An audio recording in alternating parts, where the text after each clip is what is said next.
ఉషోదయం ప్రేమించు కాపరి ఉషా కిరణాలు ఉదయకాలపు వాక్య ధ్యానమునకు మిమ్మల్ని ఆహ్వానిస్తున్నాం. ప్రార్థన చేసుకుందాం. మమ్మల్ని మిక్కిలిగా ప్రేమిస్తున్న పరలోకపు తండ్రి, ఈ ఉదయకాల సమయానికై వందనములు స్తోత్రములు చెల్లించుకుంటున్నాం. మమ్మల్ని ప్రేమించి ఈ దినమును నీ కృప చేత అనుగ్రహించిన విధానాన్ని బట్టి వందనాలు చెల్లించుకుంటూ, ఈ ఉదయకాలమున నీ వాక్యము చేత నాతోనూ మాతోనూ మాట్లాడమని, వినగలిగిన చెవిని గ్రహించుకునే హృదయాన్ని అనుగ్రహించి ఆశీర్వదించమని యేసు పరిశుద్ధ నామమున అడిగి వేడుకుంటున్నాను పరమ తండ్రి, ఆమేన్. ఈ ఉదయకాలపు వాక్య భాగము రోమీయులకు రాసిన పత్రిక 5వ అధ్యాయము మొదటి 5 వచనములను చదువుకుందాం. కాబట్టి విశ్వాసమూలమున మనము నీతిమంతులముగా తీర్చబడి మన ప్రభువైన యేసుక్రీస్తు ద్వారా దేవునితో సమాధానము కలిగియుందము.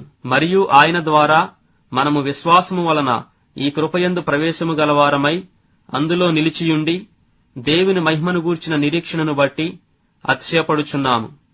అంతేకాదు, శ్రమ ఓర్పును, ఓర్పు పరీక్షను, పరీక్ష నిరీక్షణను కలుగజేయునని ఎరిగి శ్రమల యందును అతిశయపడుదుము.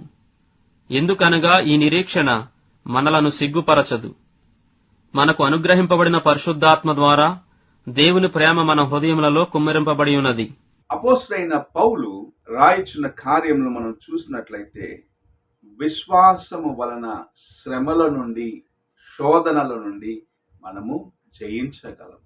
విశ్వాసము వలన మన యొక్క జీవితమును ప్రభు ఎలాగూ మెరుగుపరుస్తున్నాడు అన్న కార్యమును మనం చూడగలము. అబ్రహాము శోధన గుండా వెళ్ళినప్పుడు, తన జీవితములో పరీక్షించబడినప్పుడు గొప్ప కార్యములను దేవుని కోసము చేయడానికి పూనుకున్న దాన్ని బట్టి ఆయన నేటి వరకు మనకు ఒక గొప్ప మాదిరిగా ఉన్నాడు.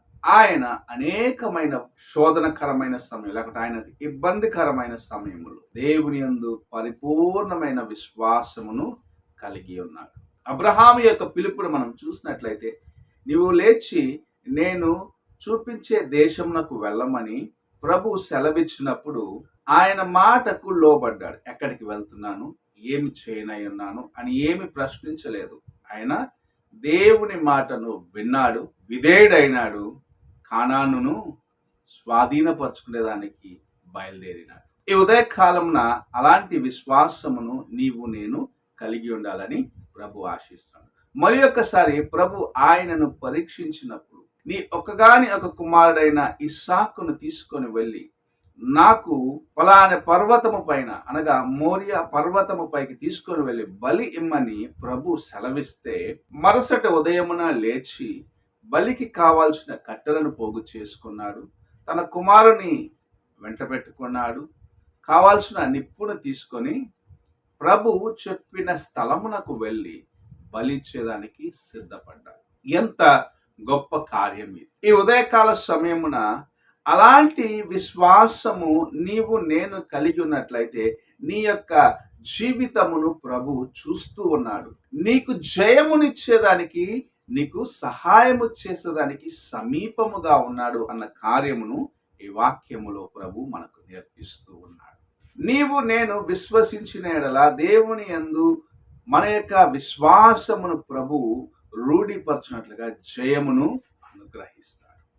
నీవు నేను ఎలాంటి పరిస్థితుల్లో గుండా వెళ్ళినప్పటికీ ప్రభు నా వైపు చూస్తున్నాడు, లేకపోతే ప్రభు నాకు సహాయము చేస్తున్నాడని విశ్వాసముతో ముందుకు వెళ్ళినట్లయితే, శోధనకరమైన సమయములో, శ్రమల మధ్యలో ఓర్పును, సహనాన్ని నీకు ఇస్తూ, నీ యొక్క క్యారెక్టర్, నీ యొక్క స్వభావమును ఎలాంటిదో అని ప్రభు ఎరిగి ఉన్నాడు కనుక, నీ యొక్క నిజమైన స్వభావమును నీవు ఇంకా మెరుగుపరుచుకోగలవు కనుక, దేవుని యందు కలిగిన విశ్వాసమును, దేవుని యందు కలిగిన నమ్మికలో ఇంకా స్థిరపడి ఆయన వైపు చూస్తూ, ఆయన యందు నిరీక్షించే వ్యక్తిగా నీవు జీవించగలవు గనుక, నీవు ఆయన వైపు చూసి ఆయన యందు విశ్వాసం ఉంచుతూ ముందుకు వెళ్ళేదానికి నీ హృదయాన్ని సిద్ధపరచుకున్నట్లయితే, శోధనలో, శ్రమలో, ఇబ్బందులలో ప్రభు తన యొక్క కృపను నీకు అనుగ్రహించి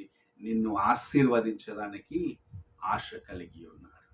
ఈ ఉదయకాల సమయమున నీవు నీ విశ్వాసమును దేవుని మీద పరిపూర్ణముగా కలిగి ఉండాలని ప్రభు ఆశిస్తున్నాడు.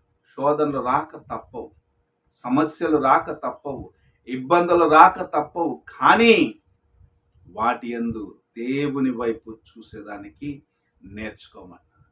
కొండల తట్టు నా కన్నులెత్తుచున్నాను, నాకు సహాయము ఎక్కడ నుండి వచ్చునో అని ఎలాగైతే కీర్తనకారుడు చెప్పినాడు, దేవుని వైపు నీకు నాకు పర్వతముగా ఉన్న యేసు వైపు కన్నులెత్తినట్లయితే, ఆయన యందు విశ్వాసము కలిగి ఉన్నట్లయితే, ఆయన నిరీక్షించినట్లయితే, శ్రమలో, ఇబ్బందులలో, శోధనలో ఓర్పును, సహనాన్ని నీకు అనుగ్రహించి తన యొక్క మార్గములో నడిపించి తుదకు జయమును పొందే జీవితమును ప్రభు నీకు అనుగ్రహిస్తాడు. ఈ ఉదయకాల సమయమున ఆ విశ్వాసము, ఆ నిరీక్షణ, ఆ ఓర్పు, ఆ సహనమును కలిగి దేవుని వైపు చూడు. దేవుని యొక్క కృపను సంపాదించుకుంటావు. ఆయనను బలపరిచి అనేకుల మధ్యలో ఆశీర్వదిస్తాడు. ప్రార్థన చేసుకో. పరిశుద్ధుడైన తండ్రి, ఈ ప్రాతః కాలంలో నీవు అనుగ్రహించిన ఈ యొక్క వాక్యమును బట్టి వందనాలు చెల్లించుకుంటున్నాం. నీ యందు నాయన విశ్వాసము కలిగి నిరీక్షణ కలిగిన వారిగా దేవా, నీవు అనుగ్రహించే కృపను సంపాదించుకునే వారిగా మేము ఉండటం, ఓర్పు సహనం కలిగి దేవా విధేయులుగా నీ వైపు చూసేదానికి మాకు సహాయం చేయమని, నీ యందున నాయన ఆశీర్వాదములను సంపాదించుకునే కృపను అనుగ్రహించమని యేసు పరిశుద్ధ నామమున అడిగి వేడుకుంటున్నాను పరమ తండ్రి, ఆమేన్. తండ్రి అయిన దేవుని ప్రేమ, కుమారుడైన క్రీస్తు కృప, ఆదరణకర్తైన పరిశుద్ధాత్మక సహవాసం ఇప్పుడు ఎల్లప్పుడూ తోడై ఉండి ఆయన యందు విశ్వాసము కలిగి శోధనలు జయించే కృపను అనుగ్రహించుగాక. ఆమేన్.